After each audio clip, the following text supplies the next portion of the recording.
Good morning. Welcome to the Unitarian Universalist Congregation of Whidbey Island. Glad you're here. I'm Mark Simpson, the lay worship leader for today. If you have come here seeking comfort, may you find it. If you have come here looking for answers, may you find new questions. If you have come here out of curiosity, well, this is us. Welcome to those of you here in the sanctuary, as well as those of you who are attending virtually on Zoom. Glad you're here, and a special welcome to visitors. I invite you to stay after coffee. We'd like to say hello after the service for coffee. By the way, we are known for the best coffee, I think the church with the best coffee in town. But I invite you to stay after the service for coffee, please. I also want to welcome Reverend Bruce Bode, our guest speaker today. Reverend Bode has spoken here several times. In fact, we were fortunate to have him here in July, just a few weeks ago. Reverend Bode is a native of Linden, Washington. He is a minister emeritus at the Quimper Unitarian Universalist Fellowship in Port Townsend. He retired in 2018 from Quimper after serving 14 years as a senior minister, and he's also served congregations in Grand Rapids, Michigan, Houston, and Tulsa, Oklahoma. Reverend Bode is well known for facilitating groups in adult religious education on poets, ranging from such luminaries as Mary Oliver to Emily Dickinson. And speaking of poetry, a few weeks ago, Reverend Bode presented a close reading of Robert Frost's The Road Not Taken from this pulpit. The poem is about choices, and Reverend Bode pointed out several things that have implications for the decisions we make in our lives. The poem is included in the bulletin. I'd like to refer to that, and Reverend Bode will provide a brief recap of the key points he made during the sermon. But that's not the whole story. Once we've chosen a road for our life's journey, what then? How do we go forward from where we are now? What do we do when we do go forward? What then? Reverend Bode will answer questions like those today. Won't you? Isn't that why we're here? Well, sort of then.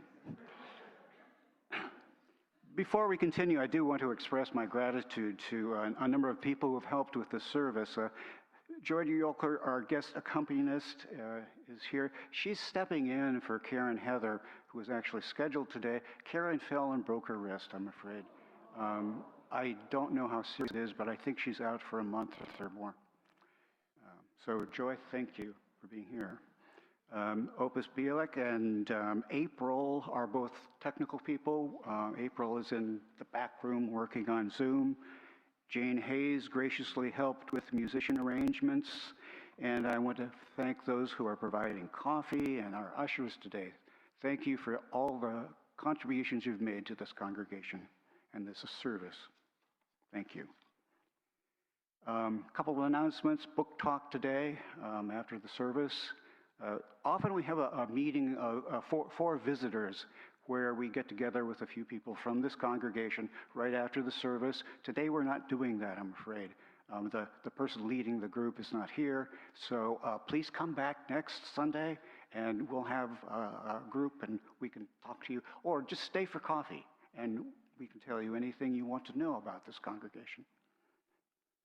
Oh yes, and one final announcement. Our in-gathering is scheduled for September 13th, as you know, and it's time to sign up. We need to know how many folks are planning to attend. So please stop by the in-gathering table in the foyer after the service, out the door to the left. You'll find a sign-up sheet there. So please stop and sign it. The URL is in the order of service, and for a sign-up form, if you prefer that.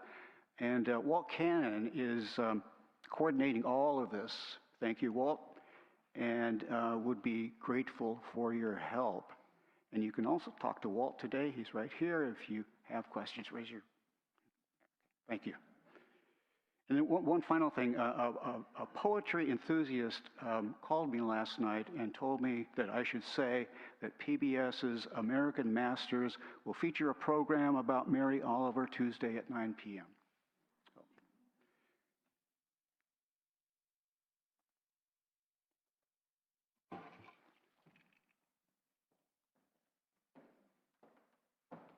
Thank you, Mark. I was actually also going to announce that Mary Oliver, that's actually a documentary film, Mary Oliver, Saved by the Beauty of the World, that has been shown in some theaters. I know it's shown in Bellingham and Seattle, but it's got its national opening on PBS tomorrow, Tuesday at 9 o'clock.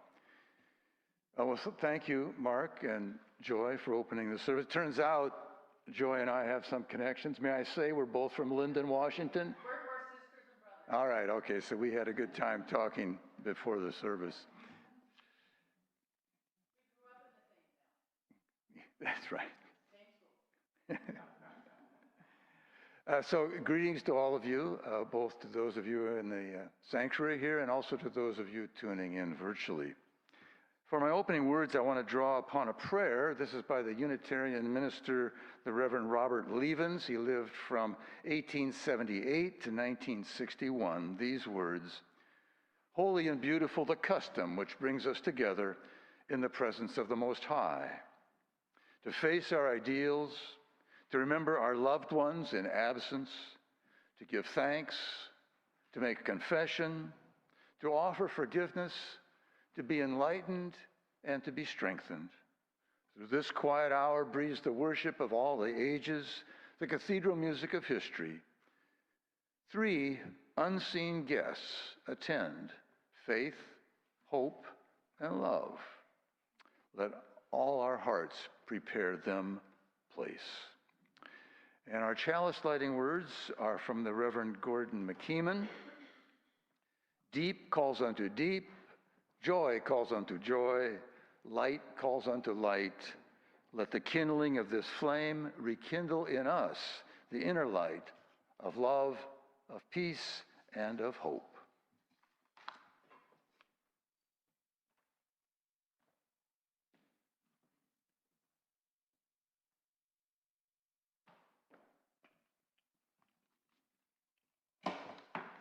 Our affirmation is a statement of our beliefs, promises that we've made to each other about how we live our lives. It says a lot about who we are. As you are willing, please stand and join me for our affirmation, which will be on the screen here, and remain standing for our first hymn, 1010. It's in the teal hymnal, and we'll be singing that through twice. Love is the spirit of this congregation, and service is its practice.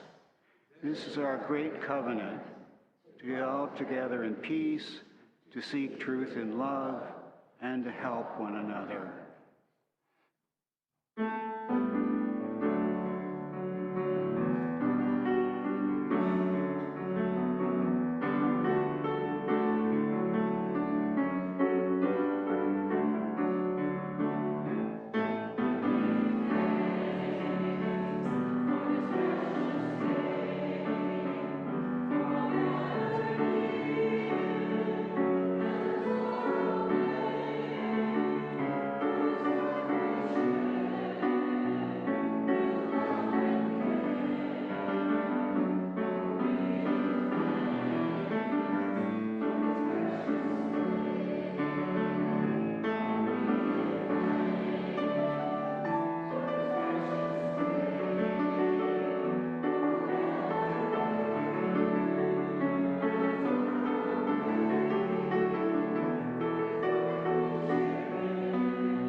My sermon this morning, as Mark mentioned earlier, is a companion sermon to the one that I gave about a month ago on July 26, titled The Road Not Taken.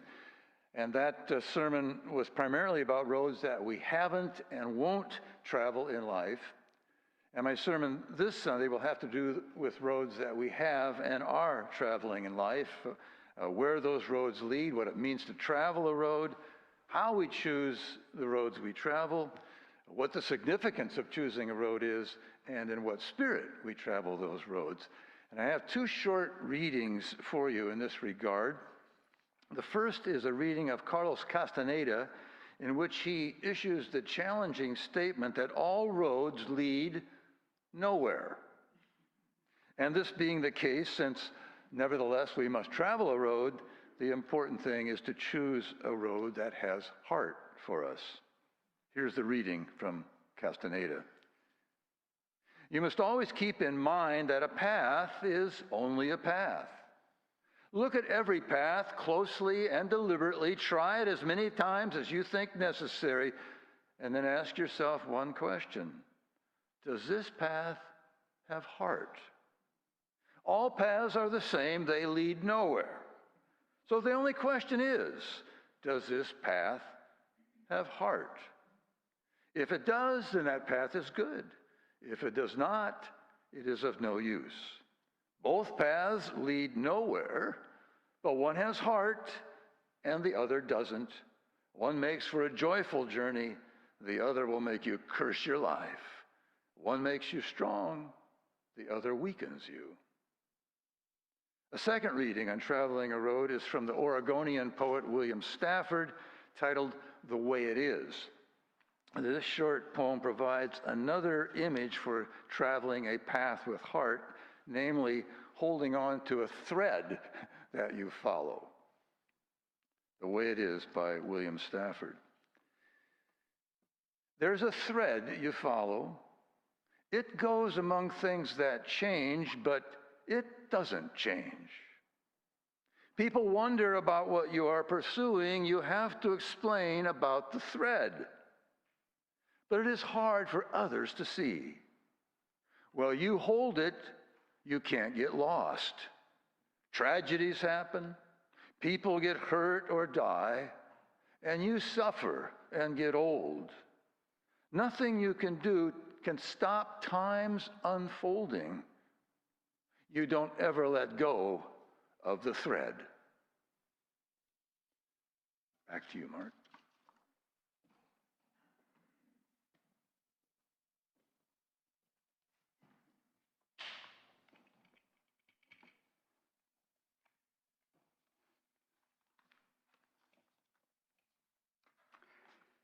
We collect an offering every Sunday.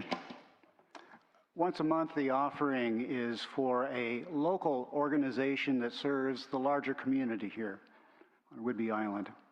Today, the offering directly supports the work of this congregation. I recently came across a reflection on the offering by the Reverend Jo Van Roo. She provides a very compassionate and wise answer to the question, why give? She says, in our world, many voices are silenced. Many truths remain unspoken because the speaker fears rejection, judgment, or worse. Our financial offerings help sustain this congregation as a place where all voices can be heard, where truth can be spoken without fear, where vulnerability is met with compassion.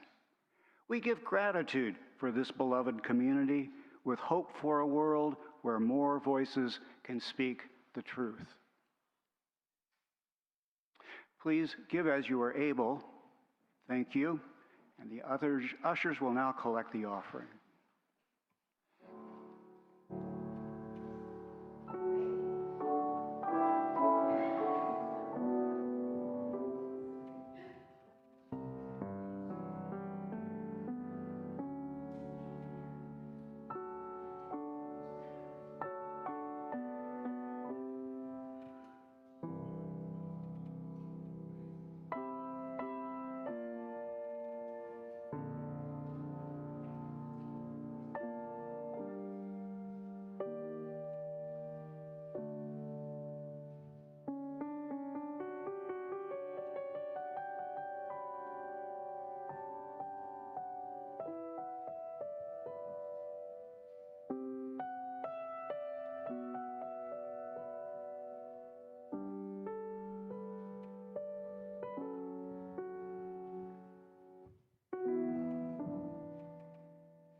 My sermon this morning, as Mark mentioned earlier, is a companion sermon to the one that I gave about a month ago on July 26, titled The Road Not Taken. And that sermon was primarily about roads that we haven't and won't travel in life.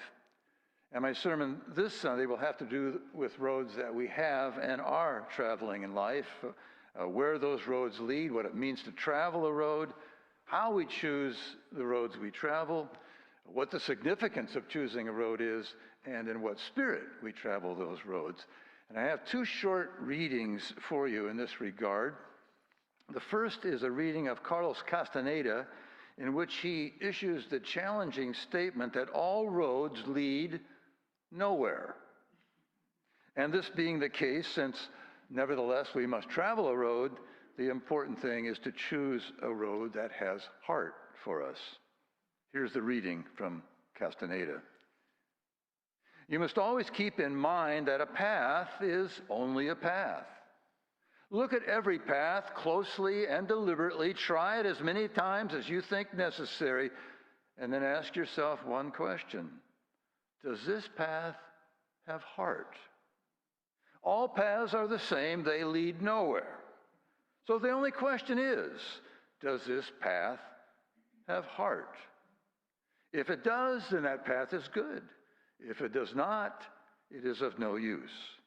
Both paths lead nowhere, but one has heart and the other doesn't. One makes for a joyful journey, the other will make you curse your life. One makes you strong, the other weakens you. A second reading on traveling a road is from the Oregonian poet William Stafford, titled The Way It Is. This short poem provides another image for traveling a path with heart, namely holding on to a thread that you follow. The Way It Is by William Stafford. There's a thread you follow. It goes among things that change, but it doesn't change. People wonder about what you are pursuing. You have to explain about the thread. But it is hard for others to see. Well, you hold it, you can't get lost. Tragedies happen, people get hurt or die, and you suffer and get old. Nothing you can do can stop time's unfolding. You don't ever let go of the thread. Back to you, Mark.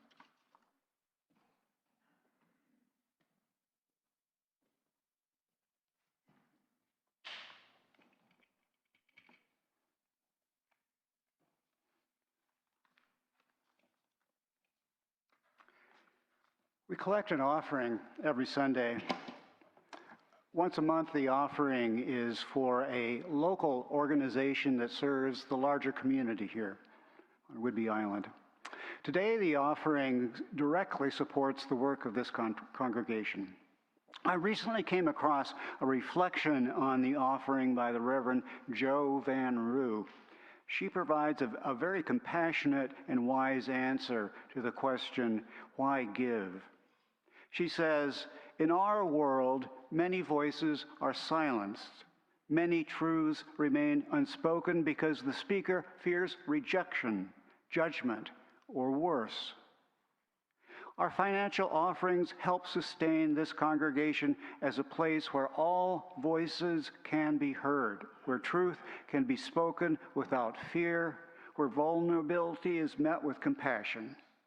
We give gratitude for this beloved community with hope for a world where more voices can speak the truth. Please give as you are able. Thank you. And the other ushers will now collect the offering.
Two roads diverged in a yellow wood, and sorry I could not travel both and be one traveler. Long I stood and looked down one as far as I could to where it bent in the undergrowth. Then took the other as just as fair, and having perhaps the better claim because it was grassy and wanted wear. Though as for that, the passing there had worn them really about the same. And both that morning equally lay in leaves no step had trodden black. Oh, I kept the first for another day. Yet knowing how way leads on to way, I doubted if I should ever come back. I shall be telling this with a sigh, somewhere ages and ages hence. Two roads diverged in a wood, and I took the one less traveled by, and that has made all the difference. About a month ago, July 26, drawing on this familiar poem of Robert Frost, I spoke here of the roads not taken in our lives, expressing the perspective that is shared by other students of the poem, that this poem is not primarily, if at all, about the value of taking the less traveled road in life as it's so often understood. It's not about the all-American value of rugged individualism. Rather, as the title of the poem, The Road Not Taken, indicates, it's a reflection on all the roads and possibilities that one has not taken and will not be able to take in life. Now, I've had persons over the years mention to me that there were a number of roads and possibilities in their life that they were quite happy not to have taken, and yet other roads that they were quite happy to have gotten off and left behind.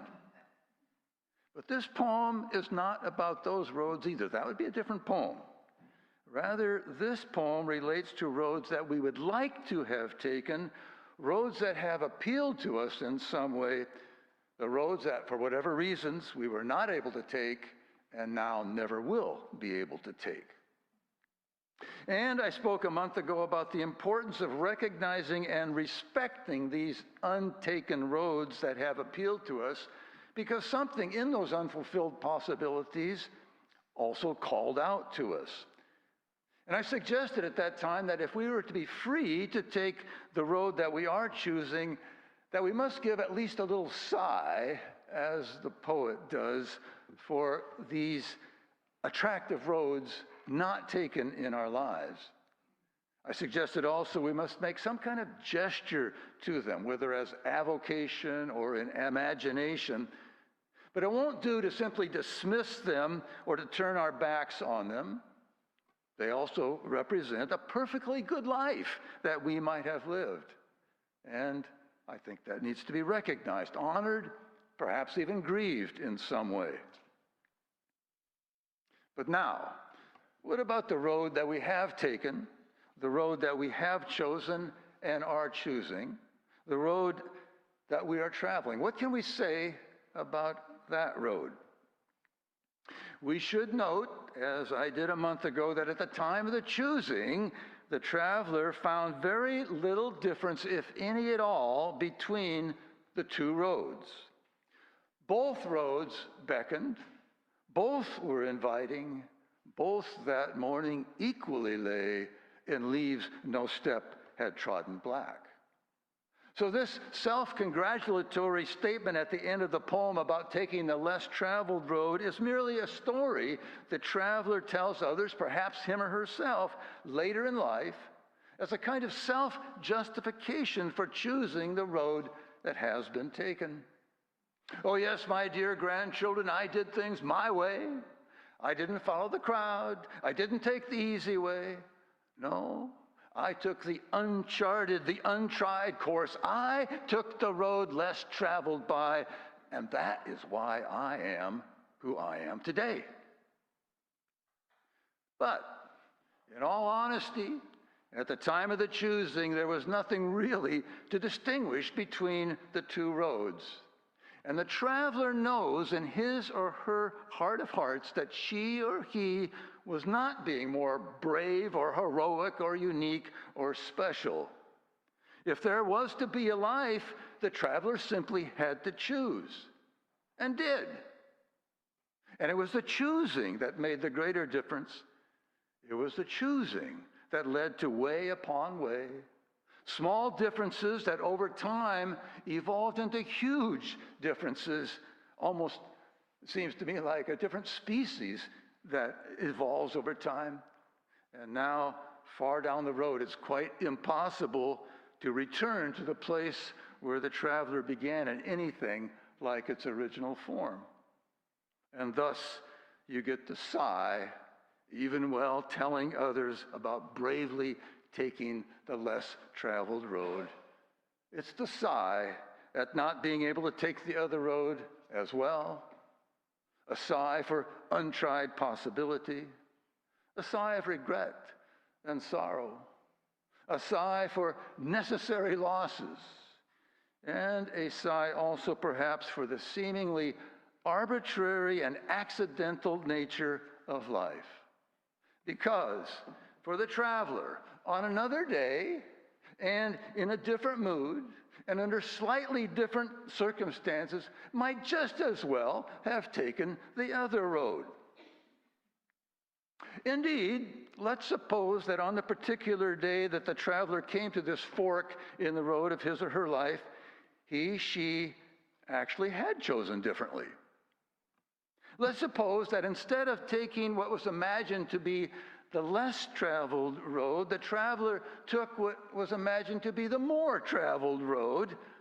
Let's suppose that at the fork in the road, the traveler had internally said, well, this seems like an inviting road. It appears to be a little bit more well-traveled than the other, which would seem to indicate that there may be more interesting sights along this way. And besides that, today I have my better clothes on, and perhaps there's less chance of them getting snagged or damaged on this more traveled road. So I think I'll take that one. And years later, looking back, might not the traveler be telling the following kind of story to his or her grandchildren in justification for the life lived and the road traveled? Yes, my dear grandchildren, I think you'll have to admit that I played it pretty smart. You see, there were those who thought that they had to go off by themselves on some kind of wild, uncharted, untraveled course of life. But most of them found out to their regret that those paths were simply dead ends, and they had to turn around and come back, meanwhile losing valuable time. But me, I had a sense of the way the world was going. I could see the developing trend. So I got on that burgeoning highway, and I jostled with others trying to get ahead, and indeed I made the most of it. And that accounts for my success today. You see, I took the road that was more traveled by, and that has made all the difference. But again, this too is a story of self-justification, and only a story the traveler makes up for him or herself and others, because again, following the text of this poem, this person too knows in his or her heart of hearts that at the time of the choosing, there was really not much at all, if anything, to distinguish between the two roads. And so again, the sigh for not being able to travel both roads. So, does it matter which road the traveler took at this juncture in his or her life? And does the road that you have taken in your life make any difference? Let's start with the idea that it wouldn't matter which road was taken. And why not? Because, in a significant sense, in terms of your journey through life, there is no road. Rather, you make the road as you travel. That's the significance of a little poem by Antonio Machado that goes this way. You walking Your footprints are the road and nothing else. There is no road, walker. You make the road by walking. By walking, you make the road, and when you look backward, you see the path you will never step on again. Walker, there is no road, only wind trails in the sea. So, in an important sense, declares this little poem, there is no road for us, no path that we should be on. This is a new time in history, and this life has never been lived before. This particular confluence of events, including your own physical, mental, spiritual, and cultural being, has never come together in quite this way before. So even though you can see where others have traveled before, and even though you might believe yourself to be walking in the same direction, still for you, this road has never been traveled before, and there is no road ahead of you except the one that you make by walking. Only when you look back on your life do you see the road that you have made by traveling. Now, perhaps some of our confusion and frustration in life comes from thinking that we should be on some road, that we should see some road ahead of us that we're supposed to be following, that there's something laid out in front of us that we should be able to track on, and that if only we were better scouts or better map readers or knew better how to stay on course, we wouldn't have the anxiety or questions or doubts that we have, and we would have an easier time of it, a more rewarding journey through life. Says teacher and author Joseph Campbell, one of my favorite quips from him. He says, if you can see your road laid out in front of you, 5 or 10 or 15 or 20 or even 30 years, beware. Why? Because that's not your road. That's someone else's road that has already been traveled. Your road doesn't exist yet. So, looking ahead in terms of your life's journey, there are no roads, only possibilities. And what you might think are roads are only the possibilities that others have taken, which have become roads for them, and which can only be seen in retrospect, only after they have been traveled. Like a Robert Frost, this great American poet whom you might think was destined to be a great American poet. But if you know something of his life, that destiny was not certain at all. So for you, these roads others have taken only suggest possibilities. The point is, you've never come this way before, nor has the creative urge of infinite being that is manifesting and experimenting in you come exactly to this juncture before. You walking, your footprints are the road and nothing else. There is no road, walker. You make the road by walking. Perhaps some of you know the teaching story of two travelers coming upon an unfamiliar village. The first traveler asks the consular at the gate of the town, who is perhaps also the gatekeeper, the guardian of the community.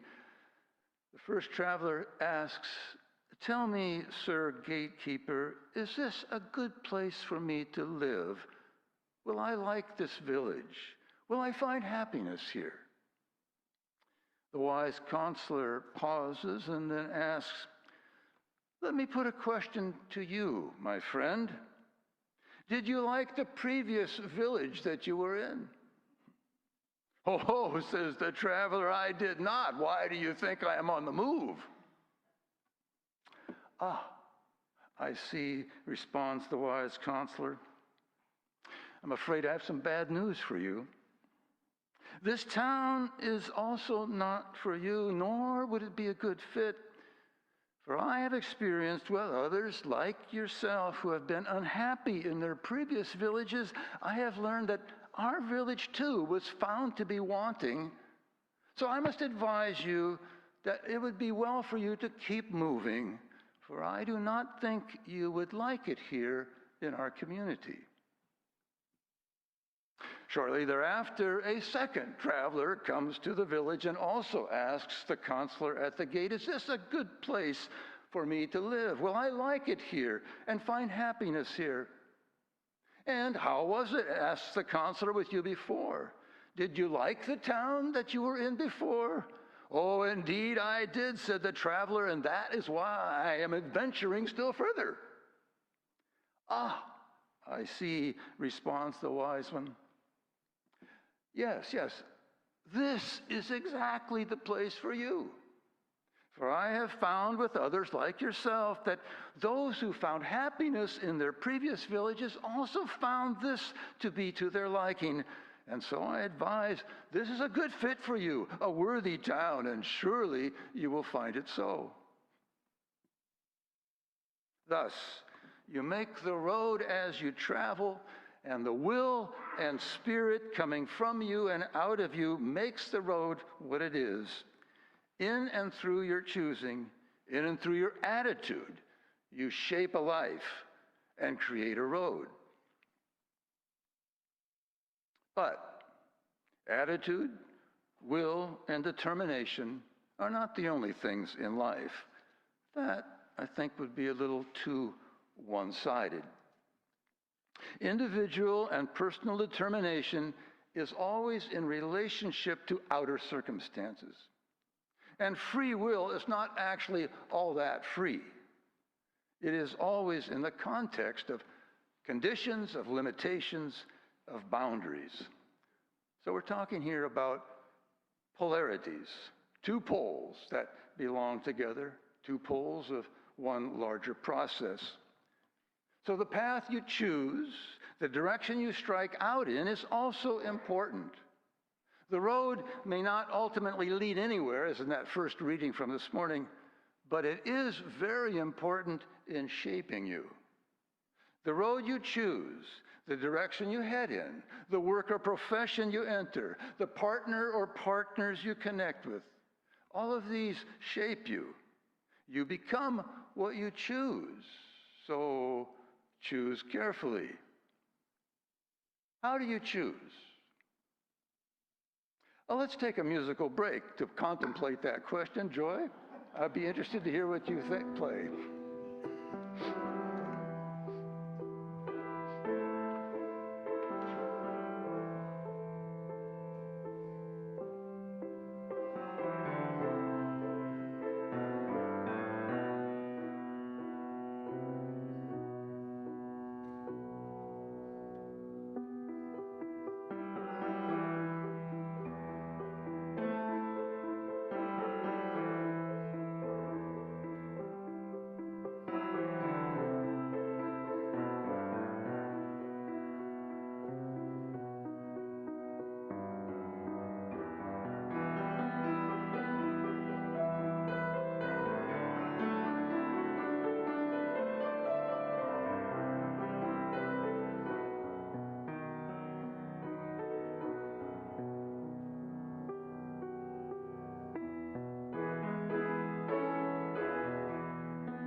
Thank you, Joy.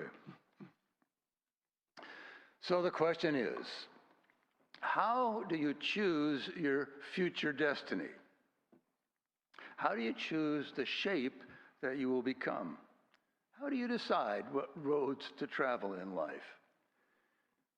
Let's return to the Frost poem and to the place where the traveler is standing at the crossroads. Why did the poet, the traveler, choose the road he or she did? For it seems there was no difference in the two roads. As the poem says, both that morning equally lay, and leaves no step had trodden black, and it says that one was just as fair as the other. So why did the traveler go down one road and not the other? Because it seems that, at least in the traveler's imagination, the one road had perhaps a better claim. Perhaps the one was a little more grassy. Perhaps. Only perhaps. But nevertheless, perhaps. The traveler, it seems, has nothing more to go on than that. Only that slight nuance of difference. And maybe not even a conscious difference. Maybe it was simply the traveler's body moving. Simply nature wisdom leading the way like any other creature acting on instinct. In some very real sense, it's as if the road is choosing you. Something beyond your conscious will and knowledge calls to you, and you can't even perhaps say exactly why. Something in a given road aligns with deeper and unknown aspects of your psyche. But whether conscious or beyond your conscious will and understanding, when forced to choose, I go this way rather than that way. For somehow this way seems a little more inviting, appealing, necessary. Thus, if you can feel some difference, even a little difference, in the appeal of the possibilities before you, don't neglect that difference. As a matter of fact, stand at that fork in the road until you can feel the difference. Or start down each road a little way until you can feel the difference. And when you feel the difference, don't let others talk you out of it. In this world of infinite possibilities, says the poet Ghalib, I look around for the second step of desire. All I see is one footprint. In this world of infinite possibilities, I look around for the second step of desire. All I see is one footprint. In other words, I look out expecting to see a road that I can follow into the distance, but I don't see a road at all. I don't see a path opening brightly before me. All I see is a road that bends all too quickly into the undergrowth. However, what I do see is one footprint. If you can see or even sense one footprint ahead of you, one place to put your foot, that's enough. That's the thread that you follow, following William Stafford. The road we would travel in life does not always open wide before us. We are not always blessed with great clarity as to what direction we should go in. There are competing impulses within us and plenty of distractions in the world about us. But there doesn't have to be great clarity for you to be able to move forward with your life. A single footprint will do. In other words, if you just have a sense of where you can place your next footstep, that's enough for you to go on. And heading in that direction of that footstep, following the process of obeying those slight differences, will lead you to way upon way. You will grow into yourself. You will have a life. You will have a self that you can stand to live with and to be with. This is what we're talking about. We're talking about getting to know yourself. We're talking about growing into yourself. We're talking about carving out a self. We're talking about learning to listen for and to recognize and to follow your own voice. We're talking about getting into the habit of yourself. There's two of my favorite lines are from a Scandinavian poet, Gunnar Eklöf. Here's what he says. Hard to get into the habit of yourself, hard to get out of the habit of yourself. Hard to get into the habit of yourself, hard to get out of the habit of yourself. In other words, hard to know what your personal center is and to move out of it, but also hard if you don't think there is a personal center and you pay no attention to it. And so this journey I'm talking about has to do with learning to get into the habit of yourself. But you ask, suppose I start down one way believing it is helping me to get into the habit of myself, and I find after a time that it's not working. Suppose if I were given the same choice to make over again, I would choose differently. I would answer that this is fine. This is good.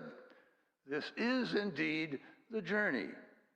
You're expanding into greater awareness, greater consciousness, greater knowledge of yourself and the world.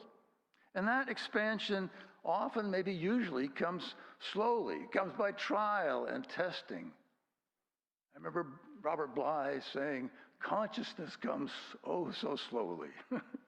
Awareness typically comes very slowly. As in the first reading this morning, the road is not ultimately important. It's just a road. What is important is the awakening of your heart and coming to know your heart. It's coming to know yourself as a part of life and becoming aware of how you are one with life and how you might serve life and what life is asking of you. That's what the roads are for. They're not intended to bring you to a particular destination other than the destination of becoming awake to life, so that if, while you travel, whatever road you travel, you begin to wake up to the marvel and miracle and mystery of your life and being, and of all life and being, then that road has fulfilled its purpose for you. But again you ask, suppose I come to a place on my journey where I'm absolutely stuck.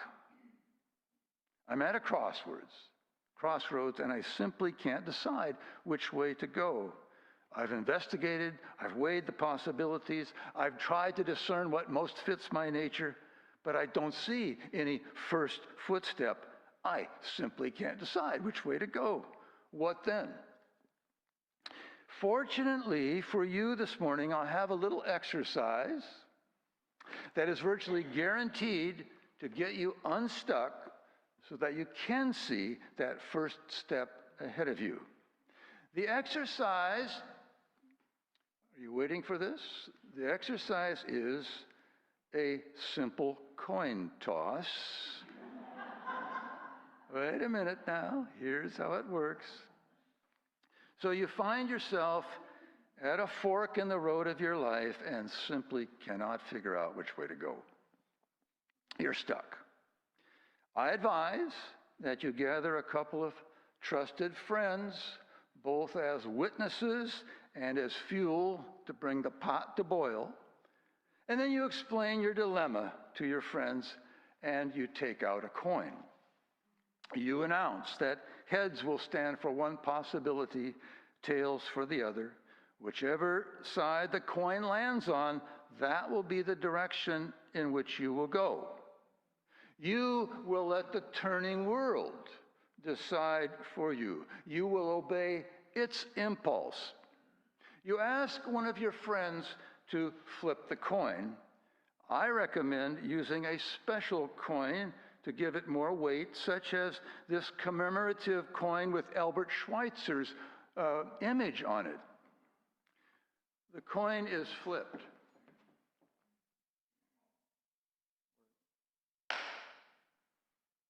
Heads. Well, there you are.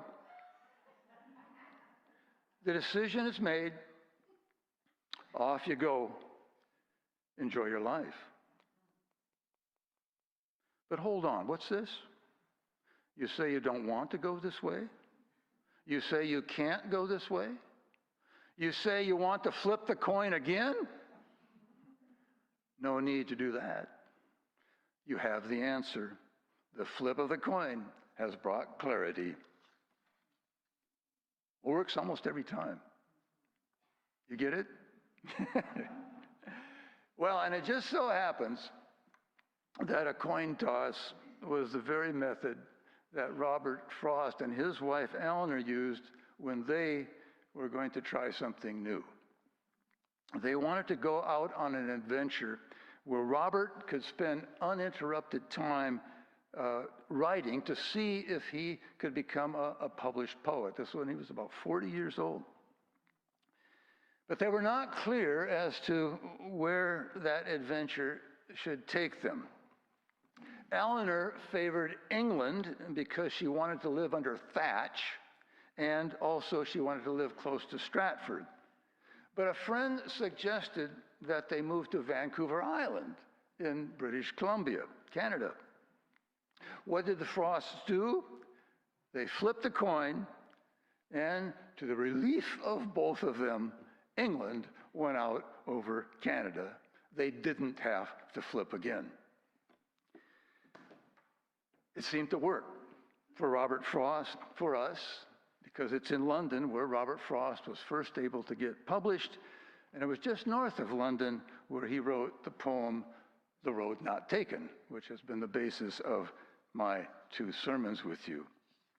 So, when you're stuck at the crossroads and can't decide where to go, perhaps you might flip a coin and feel that nuance of difference.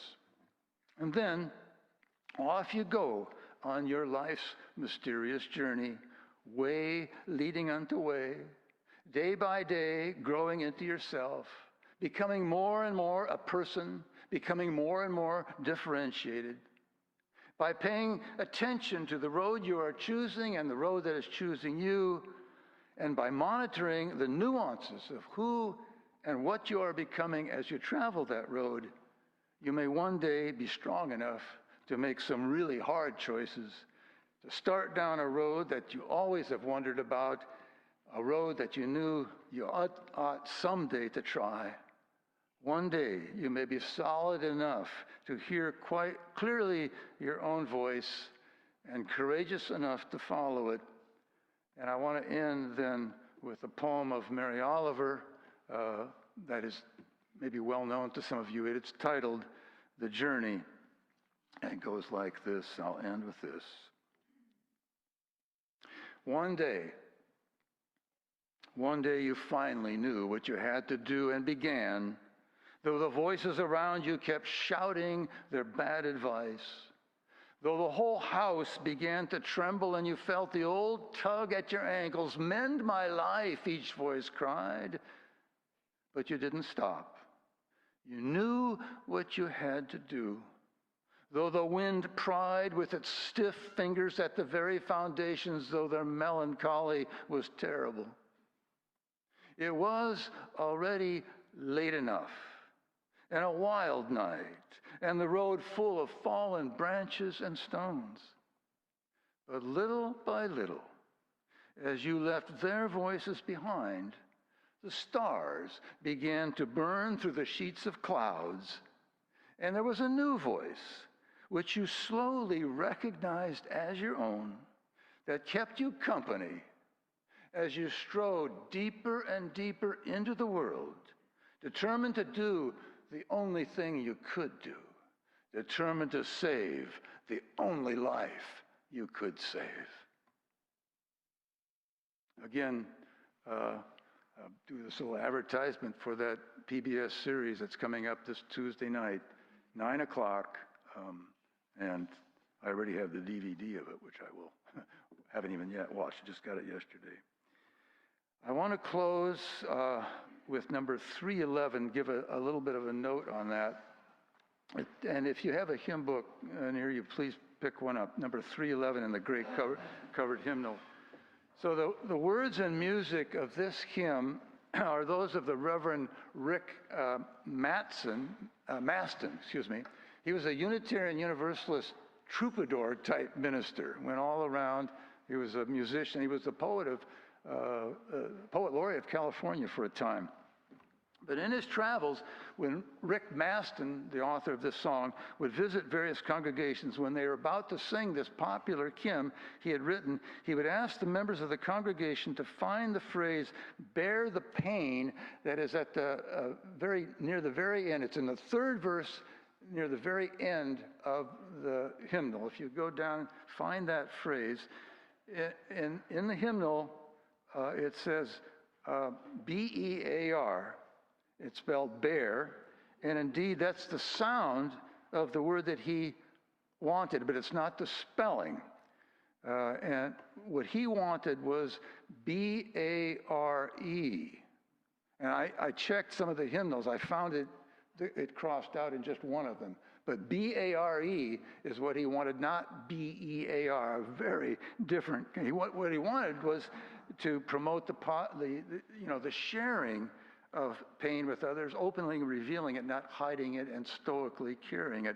And so what he would do, and am I allowed, without board permission, to ask you, he would say, take out a pencil or preferably a pen and write through B-E-A-R, put in instead B-A-R-E. Got it? All right, so if you have a pencil, please do that. So let it be a dance. It's number 311. Please rise in body and or spirit.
Friends, our service is ending. As Reverend Bode extinguishes the chalice, let us carry its glow into the days ahead. Happiness grows not from comfort, but from connection, from listening deeply, from shaping the world, however slightly, with compassion and intent. As we travel whatever road we've chosen, know that we go forward not alone, but as companions, tending to the common good with hope, with humor, and with heart.